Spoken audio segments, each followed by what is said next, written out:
Whatever the truck model or size you need, whatever or wherever you haul or deliver, you'll find the most trustworthy truck on any job is a completely new 1954 Chevrolet.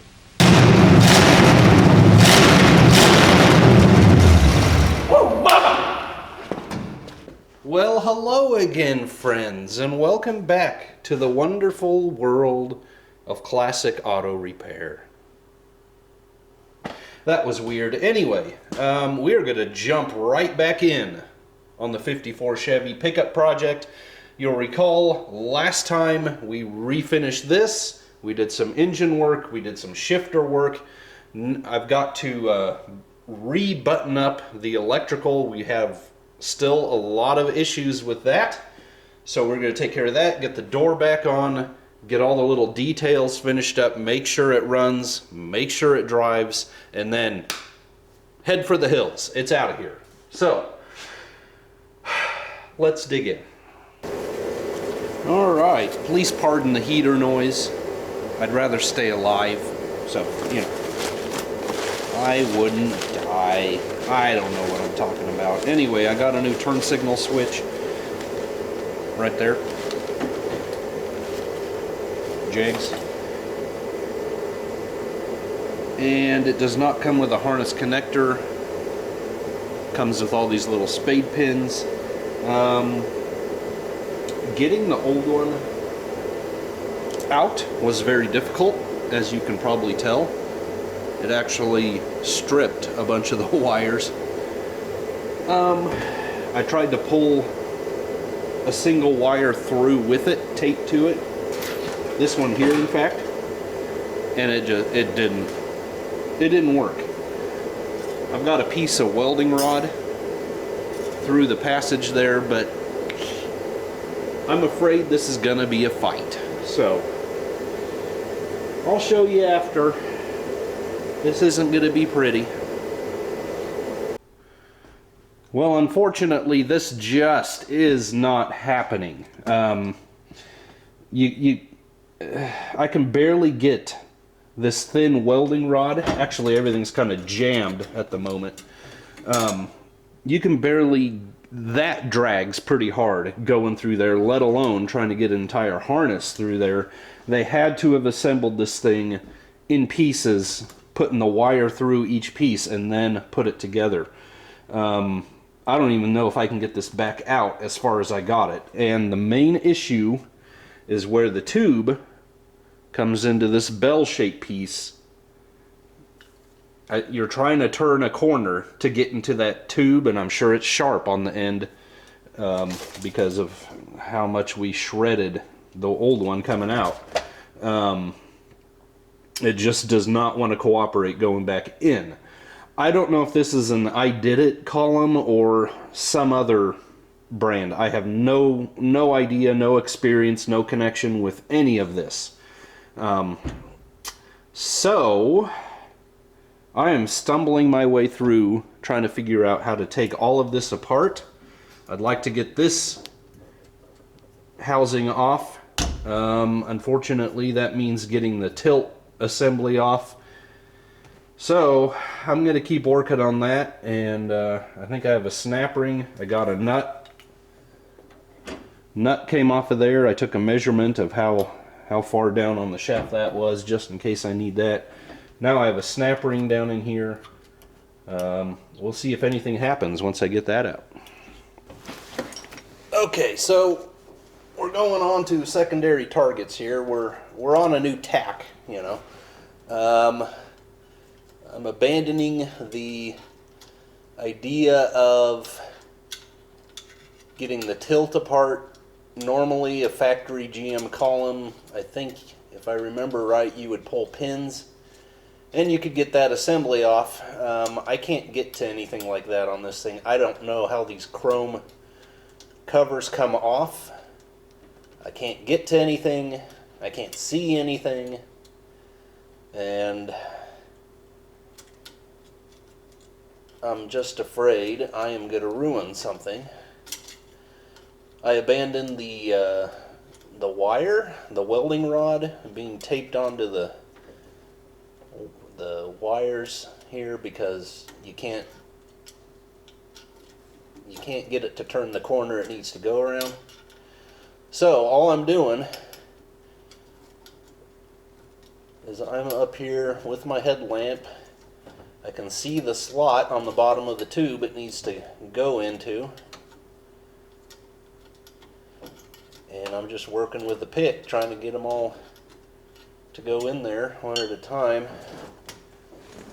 They're being kind of stubborn. They don't want to turn that corner.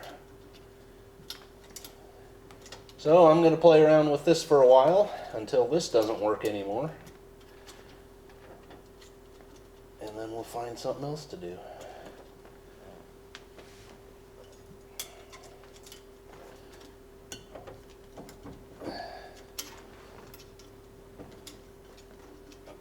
I would just say, if you're thinking of putting in an aftermarket column, think twice in case you're the one that's going to have to make repairs.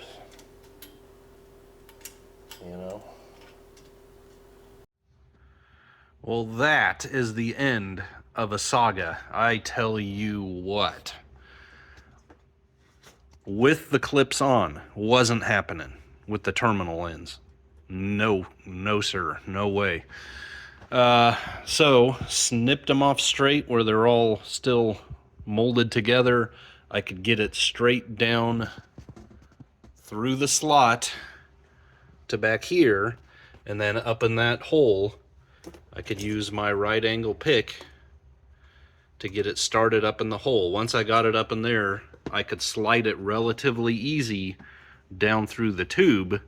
And of course there's a double wall, the shaft being on the inside. And of course the wire naturally going in at the bottom of the tube wanted to stay at the bottom of the tube. So then I had to take my welding rod, got a little hook on the end, and I had to push really, really hard and ran that from the top clockwise around the tube, trying to force this wire up to the slot, which I eventually got it. It took a while. And then I could use a small screwdriver to pry the end out. And there we finally go. Wow. Wow is all I can say. What a fight. But now I can put everything else back together. And sorry, I thought I heard a mouse for a second there. Probably did. Anyway, we can put it back together and see if we can make some progress.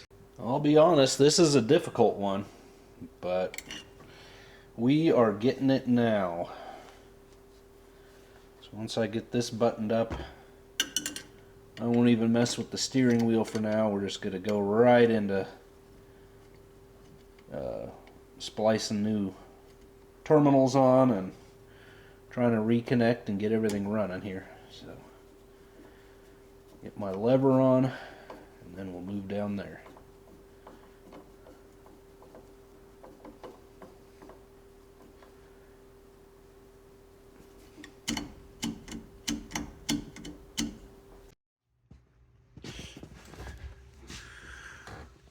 Okay, here's what we're looking like so far. I need to finish up. I think the only wire I don't have connected is the hazards wire. And I don't even remember if that's possible with this harness. I'm going to have to revisit that. I also have a 3D printed bracket for our flasher that I broke this morning because my drill slipped and I broke a tab. So my son is printing me another one, and I need to get a fuse and connect this correctly. Right now I just stuck the end over a fuse holder tab, you know, just to give it power. I will get a glass fuse and get that hung up right, and I will show you.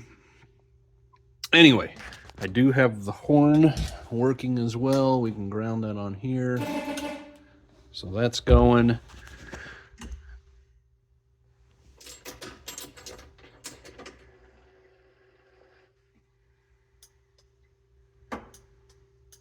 Okay. There's left. We have a left indicator going. Light. Tail light. Right. Going.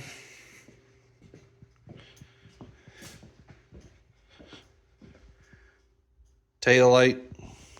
However, my indicator, that's a problem. What I have found on these gauges, these are NVU, new vintage USA gauges. What I have found in the book is they don't even have, okay, we have the OLED screens. There's, you know, this is a universal book for all their products. This is the only one, 6 gauge with the screens. We have 6 gauge with the screens. They don't even label their gauges right. So they say tack with volt and pressure. Well, the tack has gas and battery.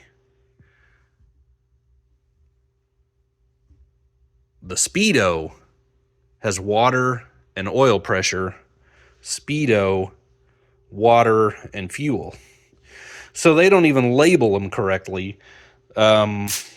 So my right indicator,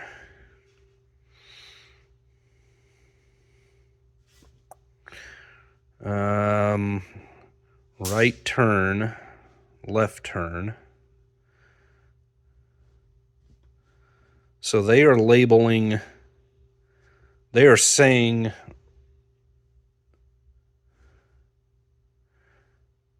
the left turn is on the speedo, which is correct. And they are saying the right turn is on the tack and is gray. So anyway, I need to, let's see, right turn is the one I'm having problems with, gray. Left turn, what is it turning on? Blue. Check engine, the blue. Okay, so I am going to pull, man, this is breaking my brain here. Right turn. I'm wondering if right turn is on the tack. It says gray. See, they have the gray going to right turn, but it's labeled as red worn 12 volt. What's red worn? I don't know. Right turn gray goes to hazard. I'm just going to have to strip some of these wire ends and use a test lead to my right turn wire coming off the turn signal switch until I find the right one. Honestly, this is ridiculous. And I just want to show you again, just so anyone that happens to see this is aware of it. You're going to have to do some detective work. On here, it's clearly showing turn signals, high beam indicator are on the speedometer gauge. Right? High beam indicator is on the speedometer. Left-hand turn signal on the speedometer. So far, they're batting 1,000. Right-hand indicator, uh-oh, that is on the tack. So I've got to switch my gauges around because they are wrong about that. And then I already know the, whatever that is, check engine, they have it labeled. Okay, see, they have this labeled wrong. Check engine, exclamation point. Clearly a check engine icon, warning. So anyway, yeah, the gray going to the back of the RPM gauge. I've got to think it through anytime I say anything. The gray going to the back of the tack, which this shows to be right turn, going to the hazard icon, whatever, was the right-hand turn signal. So we will redo that, and I don't know what else. These things are working. I think most of my gauge switches and senders are working.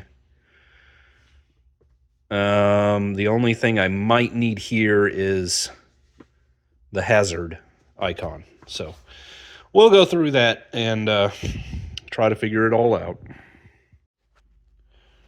All right, I want to finish up this part of it. I have written in here, diagram is wrong, just in case.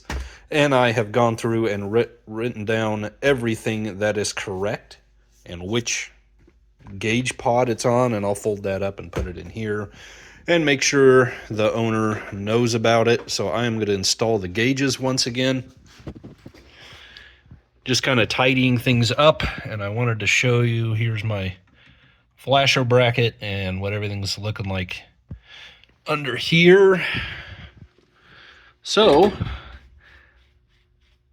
I think I will reinstall. Oh, and there's program buttons. I need to find the other nut.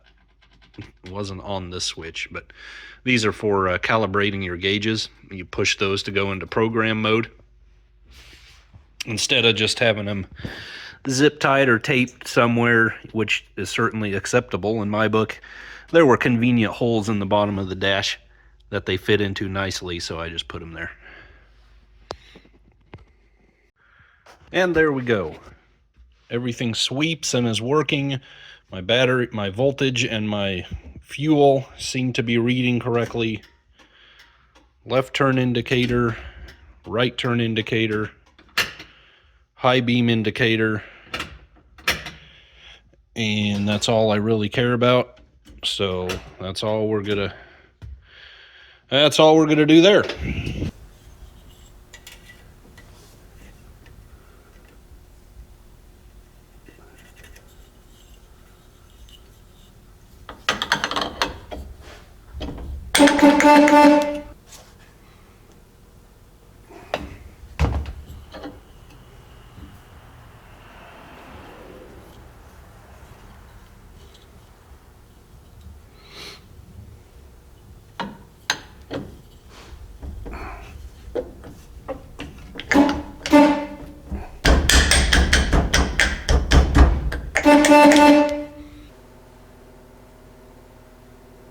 All right, I'm going to start putting the door on. Hopefully it's not too much of a struggle.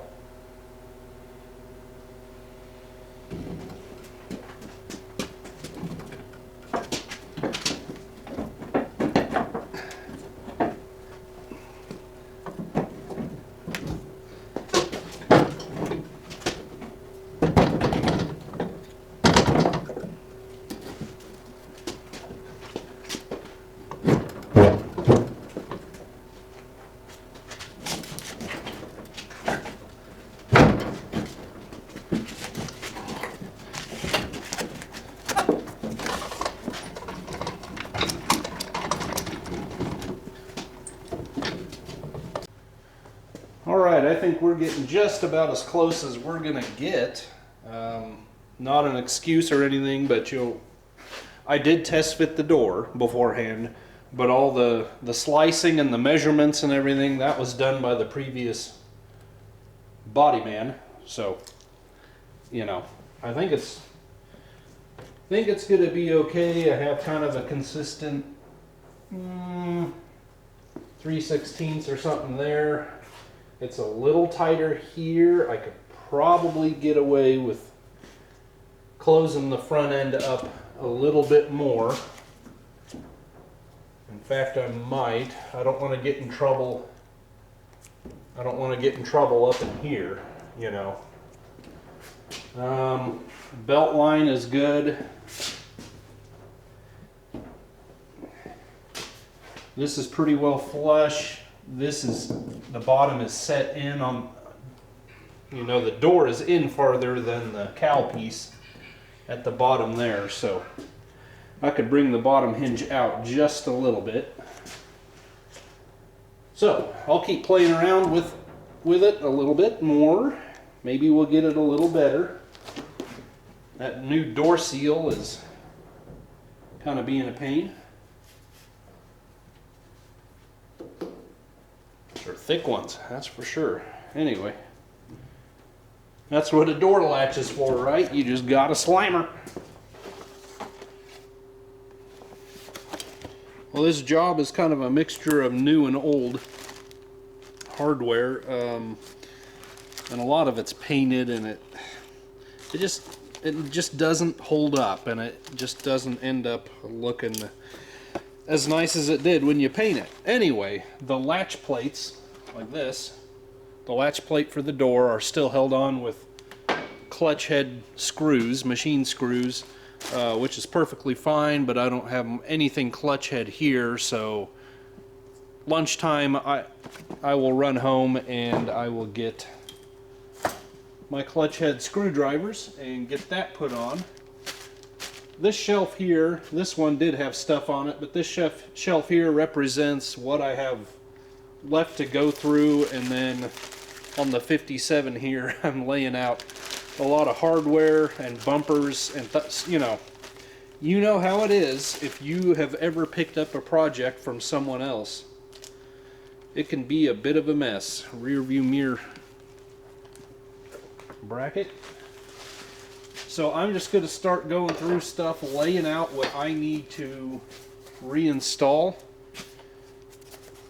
Armrest. Try to track down the hardware out of the buckets and boxes and bags you can't see through anymore. Lay it all out in the truck bed there, the pickup bed. Let's see if we can get some stuff back together. There's a brand new mirror.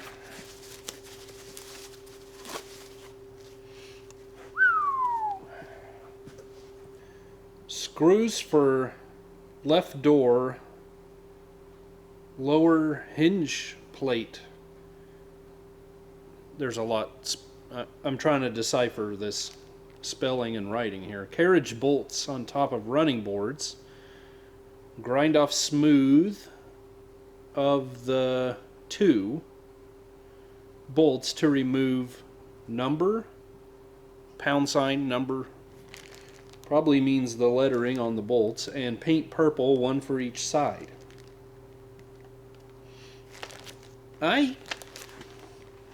So I uncovered these little deflectors or rain gutters or whatever. I don't know their technical term, but they would have gone up in there. So I'm not sure if they just decided not to use them, if they wanted to go for a cleaner look, if they forgot about them.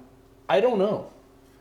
I'm probably not going to take the whole wing window back out to put those in, and just let it be what it is for now, you know.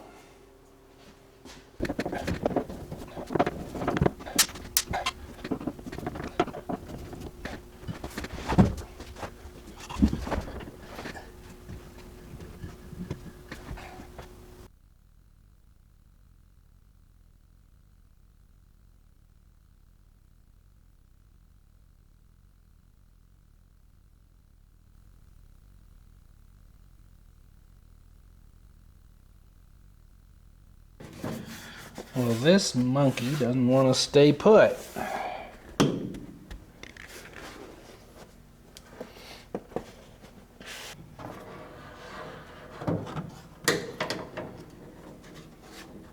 Huh.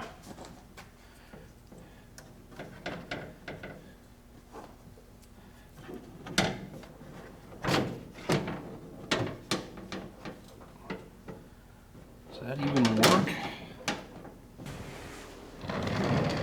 So my next issue I want to take care of, and we're getting down to the brass tacks here. I'm sure you can tell on camera there that this whole front end seems to be sliding downhill to the right.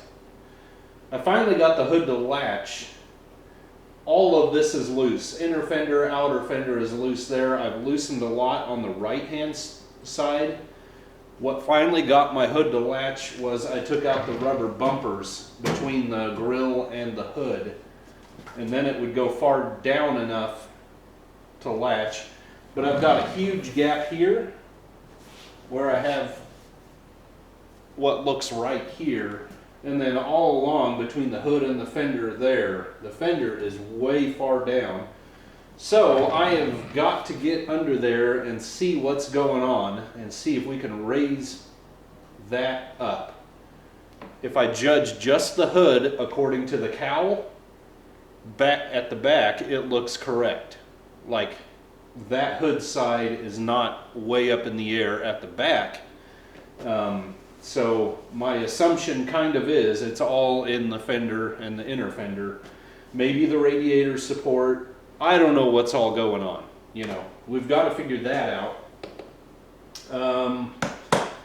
And then also when you look at this thing square on from the back, the bed is quite cockeyed as well. So I just want to make it, you know, it really had nothing to do with me and the job I was given to finish on here, but it kind of needs to be done, to be honest with you. Before I dig into that, I'm going to move it. I want to play the project car shuffle once again, where the 40 frame is. I want to get the frame. That's the next thing that needs to be painted. I want to get it in here. Anyway, I want to get that in here, so I need to get this out and haul that in here. And then we can do things and stuff.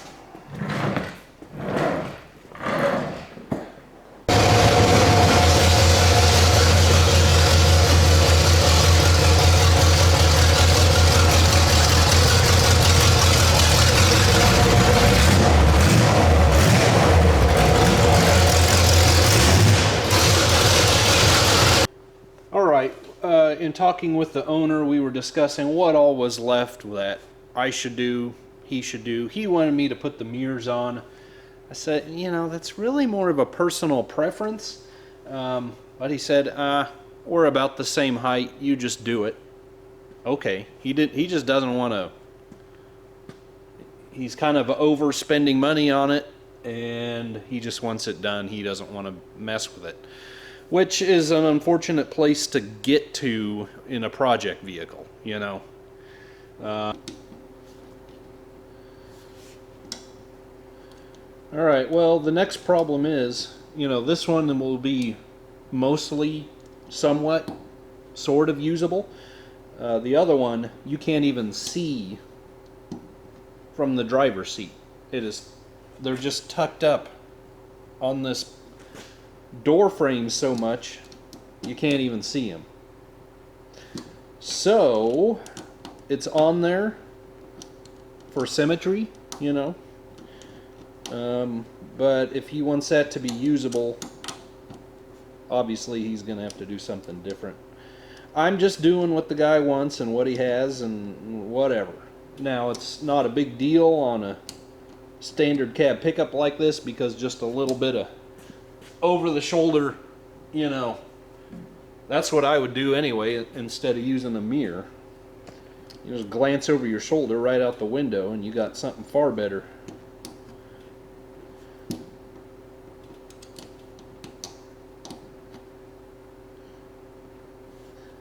And you just hope you don't have one of those guys on one of those reclined bicycles going by you on the right or something. I don't know. Probably foolhardy at best in traffic anyway, right?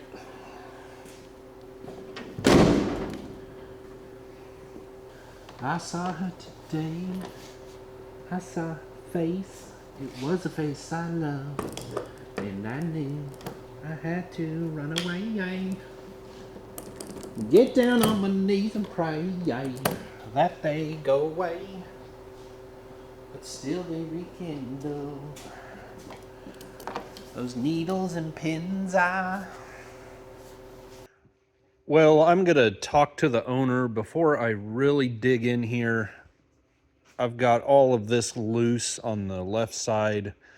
I was looking around on the right, and like I say, before I dig in, I really think to determine what's going on, I would have to take this cowling back off the radiator, maybe the entire grill, get to the radiator support and just start kind of from square one and see what is preventing, why everything's crooked. When I poke around underneath, as far as the chassis goes, everything looks pretty well straight. The bumper is a 1/4 inch off side to side. In fact, you can see it just standing here. You can see right there a little bit revealed, the tab on the filler pan, and on that side right there. You cannot see it. So yeah, it's just, everything's just a little bit off. He piddles around on cars himself when he has time, the owner, so I'm going to talk to him and see if he wants me to get into that or not. One thing he did ask me to do was make sure things like kickdown cable and stuff like that was adjusted, which I've already sort of done. You just take a screwdriver, push in on this button on the side, if you don't know this. Push in on there, you can pull the plastic plunger piece out, and then you just mash the pedal to the floor and it self-adjusts for you. I've done that, but this entire thing pivots anytime you press on the gas pedal. So that is detrimental. I don't know what this was intended for, whether a Rochester or what, but obviously the tab that they have on there doesn't lock it in place anywhere. So I'm going to come in here with another tab. I think I'll just weld this on, this little angle bracket hanging down against the base of the carb there.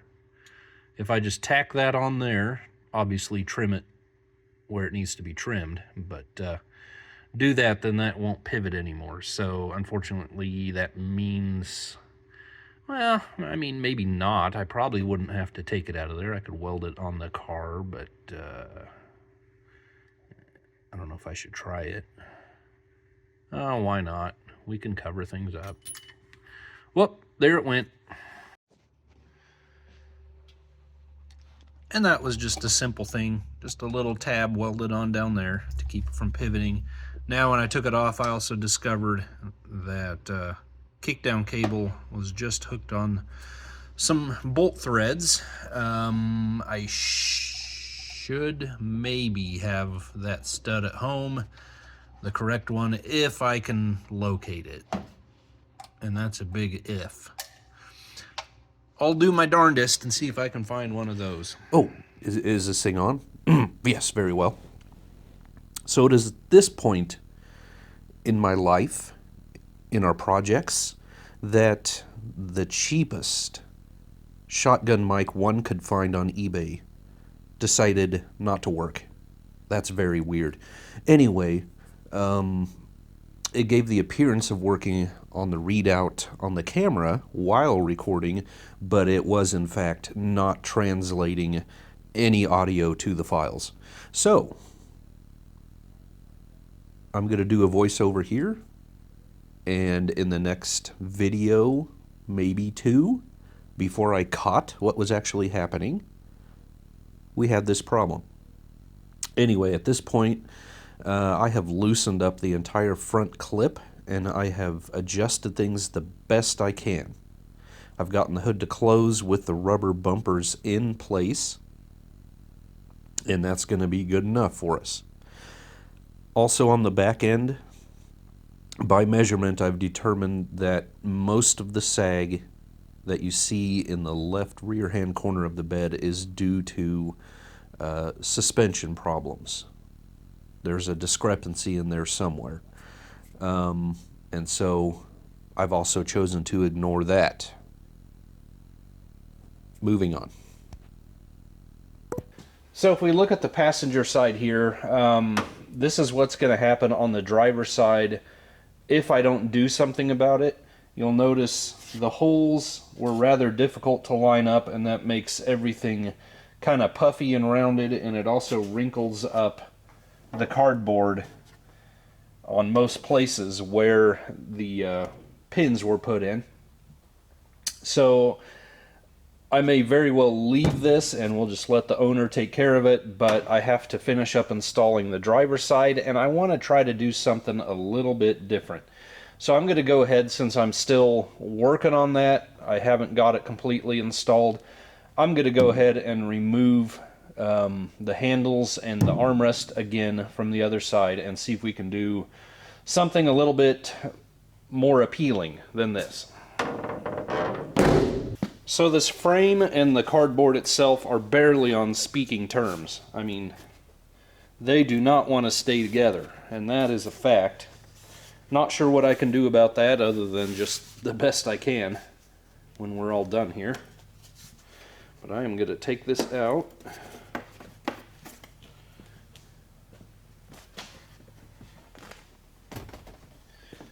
And since I created holes in it now for the armrest, I may start with that and make sure those are lined up.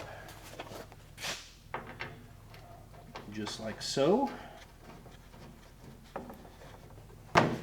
Alright, now, what is in line and what is not, and what is just completely outrageous?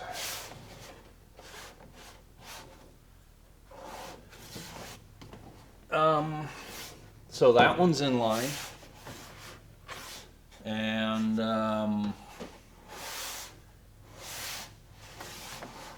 that one's in line. That is all. Now I think because of the door latch rod, we're always going to have a tendency to have a little bit of a bulge here, and that will just keep it from rubbing. So a little bit of a curve like this isn't necessarily a bad thing.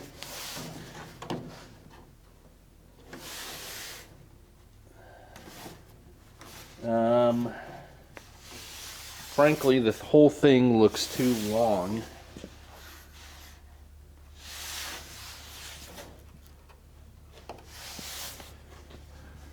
And I would want to trim it off the front side. So I'm going to play around with it a little bit, see what I can come up with, and I will share that with you in a minute. So a couple things I'm going to do here. One I've already done is on each end. I don't know if this frame is, I'm guessing it's brand new. Yeah, it kind of looks like it.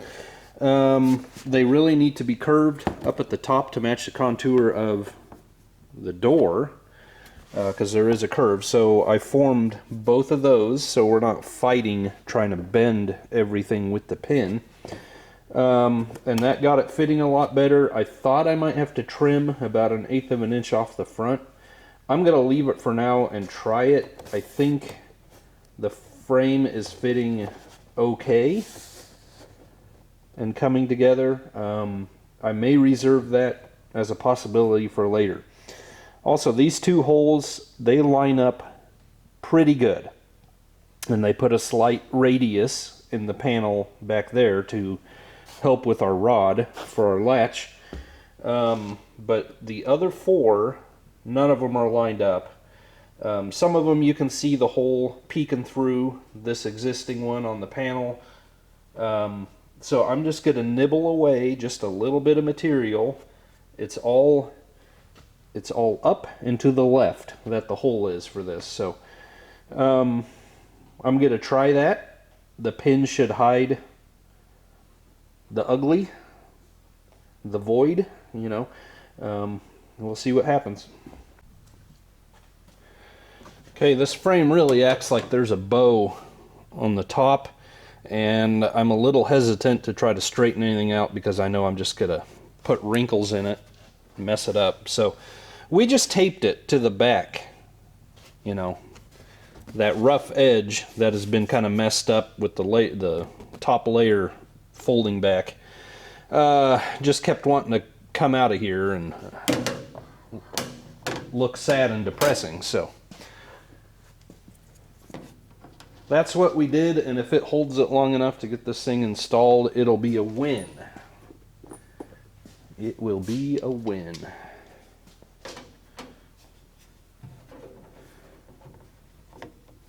So I've notched out the holes a little bit. May have to do more, I don't know. We'll find out. The kind of thing you handle with kid gloves. Whatever that's supposed to mean.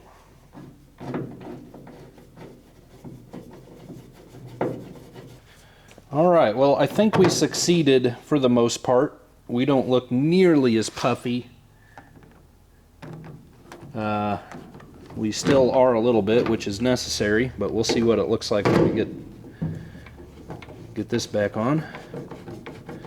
Now, if the other guy got those pins in, these, on the other side, without drilling out the holes in the sheet metal, I would like to know how he did it. I had to go down to a much smaller size for any chance of getting those things into the holes for one thing and getting the pins in for another.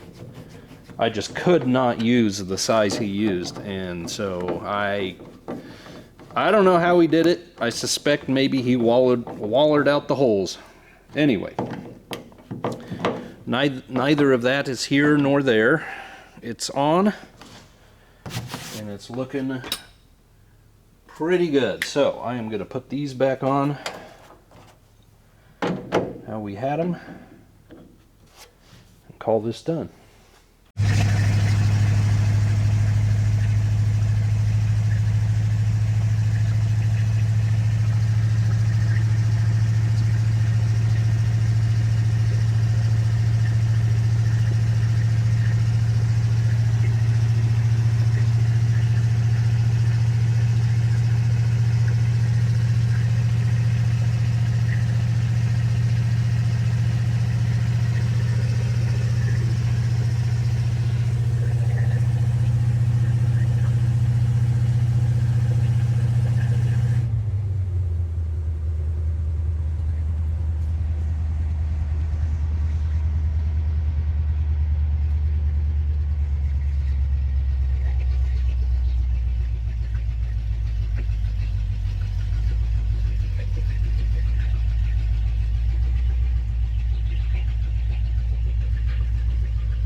Okay, well, I just got back from calibrating our speedometer, making sure all of that's going to work, which it does, but I had no RPM signal.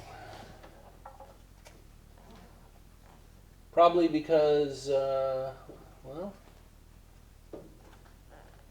what's this purple wire? I thought it would be... It's probably because his wire isn't attached. I'm guessing.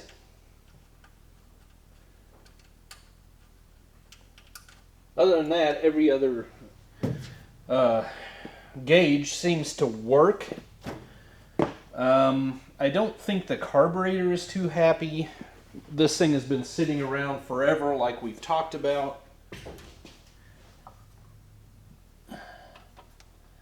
I really need to check the timing. I see we're pulling diaphragm vacuum off of the ported thing on the carburetor, which is probably fine. I don't know. I'll mess around. I'm sure the carburetor's just not quite happy.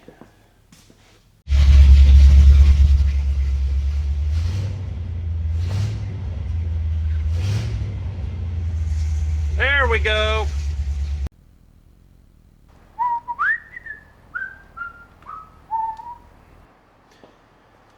Oh, it is cold and it is raining like crazy outside. I suggested to my bride that I stay home and drink hot chocolate and watch movies with her, but I don't understand. She wanted me to make money instead of that, and I mean, to me that's priceless, you know. Okay, just a couple more things I want to accomplish here on this pickup, and then it is going to go home. I found out from the owner what's going on with the engine. It is just a basic 350, really. It's been bored out 30 or 40 over, and it has an RV cam in it. So knowing that, I know I can adjust the timing a little bit more back and down, you know, not so advanced. So that is good. I took it out and it just really does not have the power it should, and I'm thinking most of that is due to the very old, very dirty, who knows how long it's been sitting on this thing, who knows anything about it, the Holley double pumper. I haven't confirmed the size of the thing. If it is like a 750, that's, hold on to your hats, that could be detrimental to what's going on here. I mean, it should run down the road, it should make power, but you really don't need that much carburetor. By the way, you guys often, I mean, not all of you, a lot of you get on me when I say such things. So by the way, if you go to David Freiberger's channel, he has recently put 2 videos up on his Dart, where, is it a Dart? Anyway, I think he has a Mopar 360.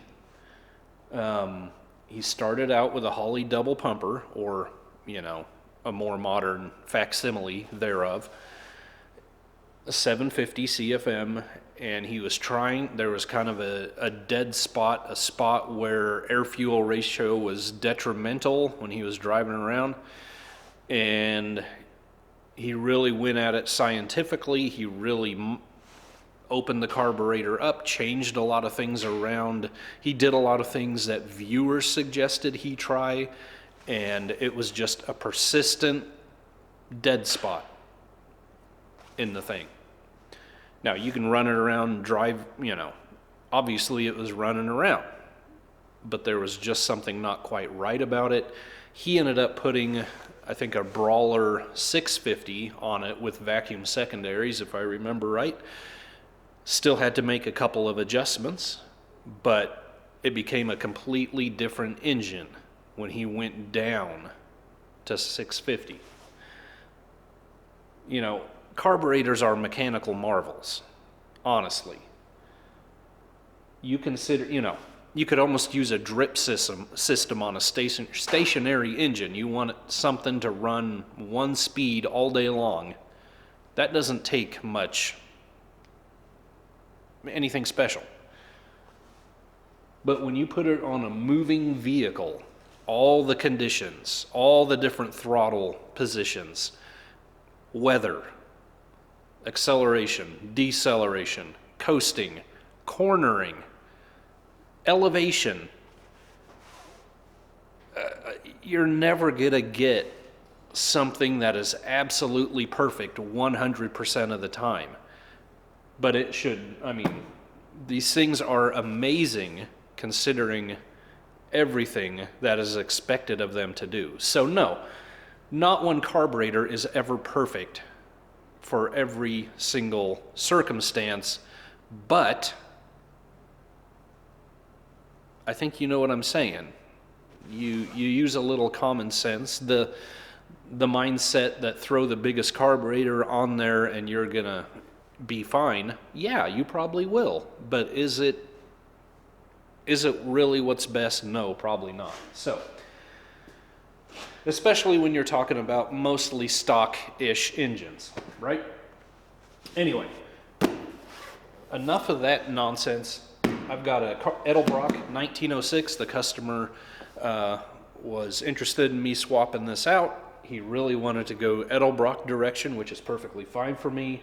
So I got this 1906. That is a 650 AVS2. So on our mostly stock 350 plus with a RV cam, it should be just fine. So I am going to get to swapping this out, and we'll see if we made some improvements.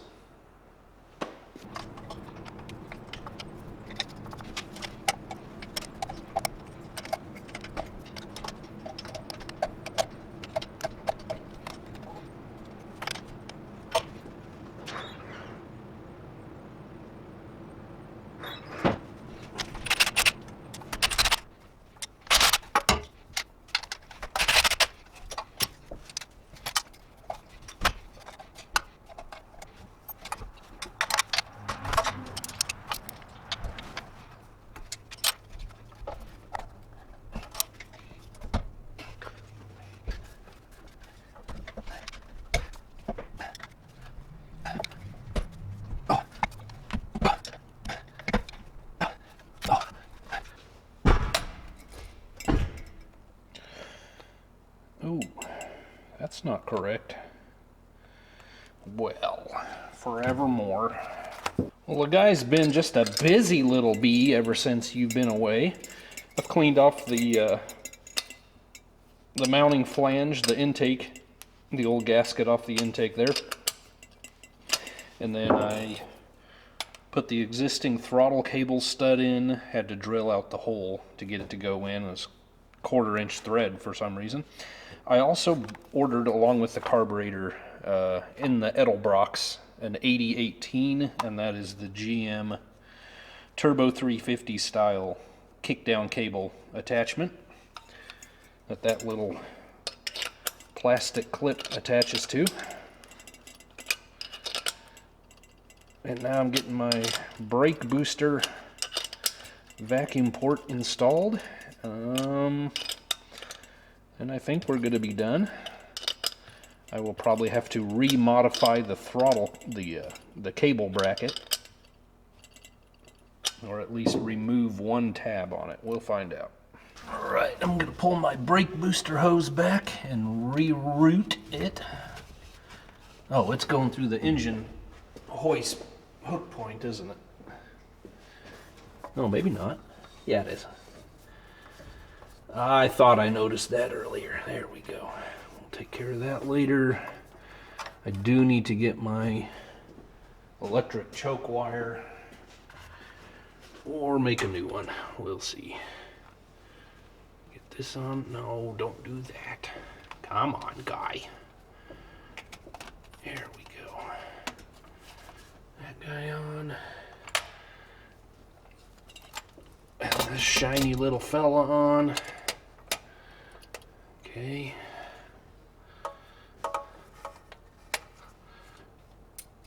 There.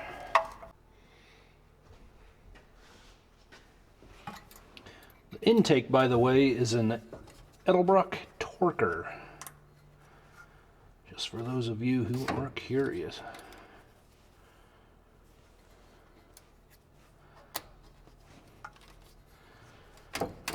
Okay, I'll have to reset the old kickdown cable, so we'll do that. Pull this through. Oh, and I'll go get my hose cutter and snip that thing off short. Hopefully not too short. Somewhere in there. Do I have enough vacuum? I think this is my vacuum advance port. I can plug the other two, that one and that one. And then I'm somehow going to bend the steel part of the fuel line in there and get that going. You know, we have a kink. I don't know if you can see that actually, but we got a kink down here. Great for fuel economy, lousy for performance. So I'll try to straighten this out somehow and get that going in the right direction. And electric choke. So hang on a second and we will see if this lights up.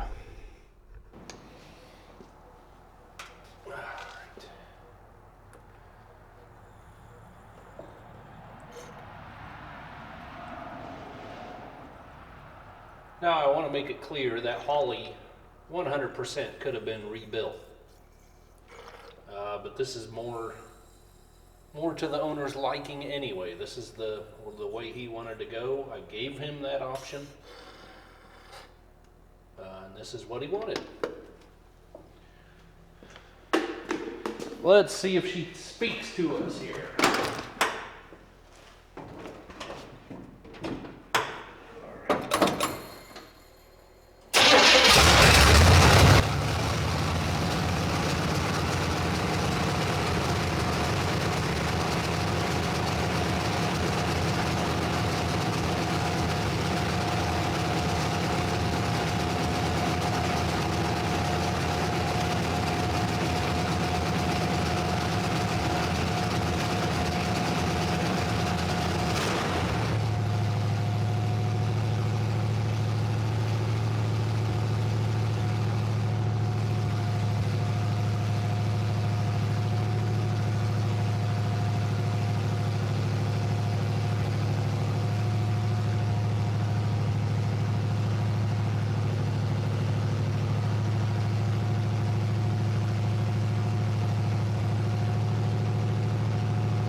She is alive. There is an adjustment screw on the fast idle cam that is holding the throttle open. I don't know why it is that way, but I'm going to back that off, I think, and continue to play around with it. Well, I'm going to call that done for now. Everything's hooked up. I have adjusted our choke. I've adjusted our fast idle adjustment, or checked it anyway. Everything seems to be working and pretty well in tune. So I'm gonna move on from there. I did notice that we were getting a good arcing from the boot to the head, or the base of the spark plug on number 5. It wasn't as bad just now when I was running it, but when I first put the carburetor on and was playing around with it, it was pretty significant. So we could definitely have a miss contributing to things there as well. I am going to raise it up. I don't know what's up with this master cylinder and booster. I do not like how it feels. The pedal does not seem to want to return. If nothing else, I am going to put a return spring in there somehow. I'm not sure how I would do that yet, but I'm going to lift it up, get that done, and then we are just about gone as far as we can go on this. Anything else I may do a few touch-ups. There's a lot of chip paint around the edges from previously. This stuff has just been, well, it was originally in a barn in pieces when I first saw it. It's been carted around, hauled around, thrown in backs of pickups, I'm sure, kicking around in a couple shops. So we may look at that. We may take some tape off, clean up some paint. But anyway, I am going to take care of this brake situation first. First of all, I don't know what's up with this boot and this keeper. It keeps coming off immediately. We'll have to figure something out there. Anyway, right off the bat, I would say one possibility is if I made a special bolt with this much thread, so I could still accomplish that, but have some stud hanging out on this end with a hole in it, and go to a spring to the transmission case. That would help return that. But as you can hear, I don't know if you can see it up there going through the floor. I know the lighting's bad. It's rubbing. There we go. So I think first, just down home hillbilly method, I'm gonna get a pry bar and try to bend this thing. Just tweak it a little bit this way so it stops rubbing on the floor, and see if that helps. It can't hurt. And then if we still feel like we need a spring in here, we will do what I suggested. Okay, I got just enough bend out of it to where it's not rubbing nearly as bad. There's too much flex in that pedal shaft to really do much good on the vehicle. I would be most happy to center it up completely in the hole. You would need about 1/4 inch of bend at the top end or offset. And that's just not happening. I contemplated and looked at removing the pedal and the shaft, but at the foot end is welded, so your pedal rod comes up, and then right behind the pedal pad it's got an angle welded in it with a hole, and then it's got a round brake pedal that just screws into it. And with it in the vehicle like it is, that would become a huge headache to try to swing that pedal rod sideways to get that dog leg behind the pedal through the floor. I'm just not in for that kind of fight. We have it better, and so I can tell even if we had that completely 100% happy, I would still need some kind of return spring. It's just the very end of the pedal travel coming back up. It just doesn't want to return there. We don't need much of a spring at all, just a very light thing. So just like a throttle spring or whatever is all we need. So I'm going to pull this bolt out and modify this one. I know I'm in the dark. It's mysterious and dramatic that way, you know. I need to make a tab for the bell housing and modify this bolt. I don't see a proper spring that I really like in my arsenal here, so I would look at home. So I'll just get my stuff together and we'll see if we can come up with a solution here. So here's what a guy's come up with. I don't really... I used my last cut to length return spring on the 57 Chevy back there.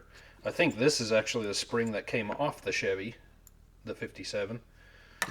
I may wait and look at home to see what I have there, because I'm not too impressed with any of these. But anyway, I've got a tab for the bell housing bolt. Something like that, just recycled something I had, and then our extended 5/16, and that should hopefully do it. That may be long enough, actually. I might try it. I don't like that it's already pre-stretched. Well, the guy didn't have a spring he liked, so the owners of the place were out for a few days and had cleaned up some stuff and asked me very nicely as they flew off into the wild blue yonder back home if I would take household trash and stuff they had cleaned up to the dump. So I'm going to do that. I've got diesel jug and the heaters back there. I hope it, yeah, there it is. So I'm going to get some diesel. I'm going to get a spring. I'm going to shift with my left hand. And what else? I'm thinking grocery store, something for breakfast. Bagels, rolls. A guy really enjoys his breakfast.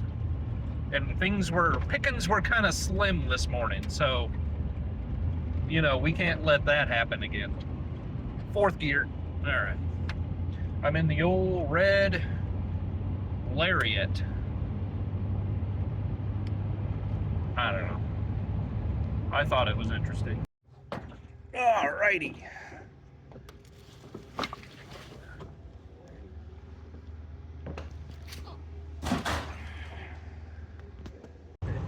Well, the parts store there, that, you know, I don't often go there, but anyway, they had this, which is quite heavy, heavier than I really wanted.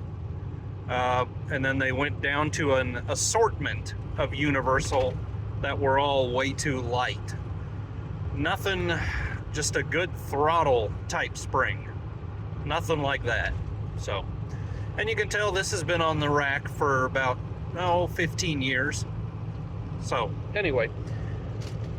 Also got bagels and sausage links. That place used to have fresh biscuits from a bakery. I didn't see any of that. Also hoagies, though, good bun, sandwich hoagie. Anyway, I'm getting sidetracked. Back to the shop. And there we are. It looks good enough, I suppose. Being a boosted pedal, hopefully that spring just isn't too stiff for a guy's foot. I guess we'll find out. Might be just exactly what the doctor ordered.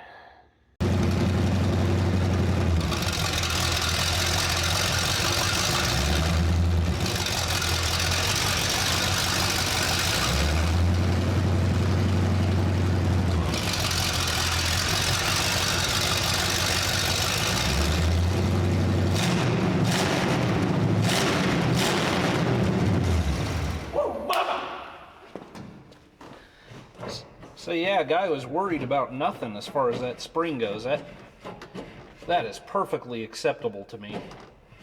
Feels great. Personally, I would like to shorten that whole pedal rod by about 3 inches, but I'm done. I'm stopping. That feels 100% better.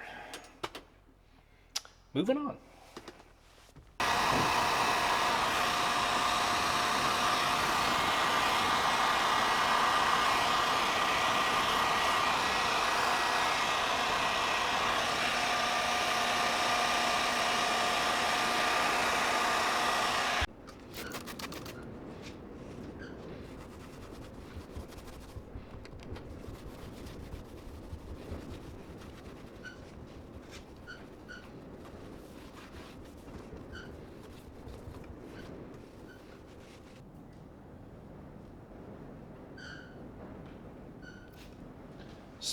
Stubborn.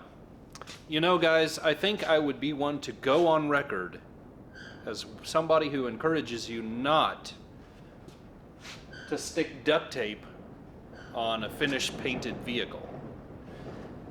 It's a little detrimental in my opinion. Even regular body shop masking tape that's been on there for, I don't know, a long time now. That's hard to get off. But the heat gun, spritzing, scrubbing, repeating, we're getting there slowly. I'm gonna finish walking around this thing, cleaning it up, and consider ourselves done. I think. The owner's gonna come maybe next week and come and pick it up, take it home, and we will have room for something new and exciting. I really appreciate you guys hanging out with me on this project. God bless you. We'll see you on the next one.